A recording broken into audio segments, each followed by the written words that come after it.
At 7:30, we had our last ranked 7:30 game with number 15 Michigan, who went 1-0. Start with number 18 Oklahoma, who's also sitting at 1-0. Oklahoma favored by 44.5 points on ABC. Bryce Underwood went 21-31 in his first start against New Mexico. Threw for 251 yards, 1 touchdown, 0 interceptions.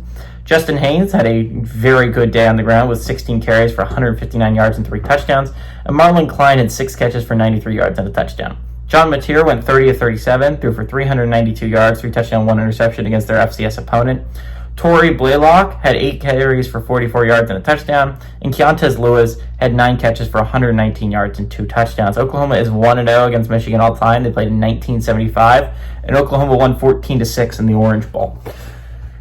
It's surprising these two teams have not played more often. These are two blue bloods. It's shocking that they've only played once in their entire history. This is a massive game, obviously, for both teams. If you're talking about for Michigan, if they could find a way to go on the road and beat Oklahoma, their path to the playoffs is pretty damn solid. They're only going to be underdogs in one game. It's probably going to be Ohio State, but they get that at home at the Big House, right?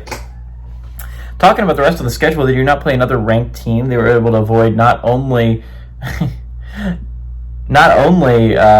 Penn State, but also Oregon and Illinois and all the good teams you would expect outside of Ohio State. It is a very favorable draw for Michigan.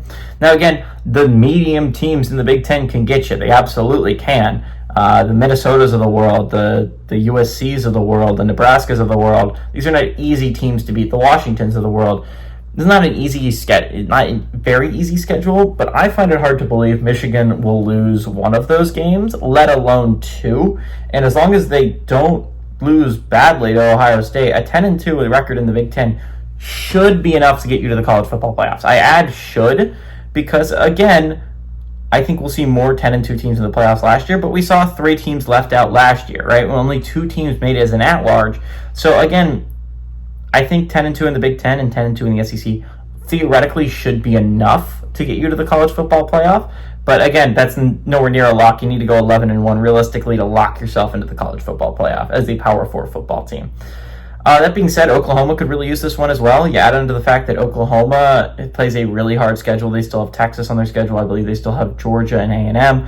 Like, this is not going to be an easy stretch for Oklahoma. Losing one early at a conference would just do massive harm to Oklahoma's hopes of what this could be a college football playoff team, right? John Mateer has looked really good. Michigan can probably afford this loss more than Oklahoma can. Again, it just means that you can't mess up if you're Michigan against the Minnesotas of the world, right? You can't even mess up once. You gotta be pretty perfect, and you could probably still lose to Ohio State. So again, Michigan needs this game less than Oklahoma does. Oklahoma desperately needs it. I think Brett Venables is going to throw some things at the true freshman quarterback that are going to be pretty difficult to understand. Oklahoma has a pretty solid defense this year. They finally have a quarterback that is really good in John Mateer. I think Oklahoma is going to be an absolute dog this year, and I like the Sooners to win. I like them to cover at home.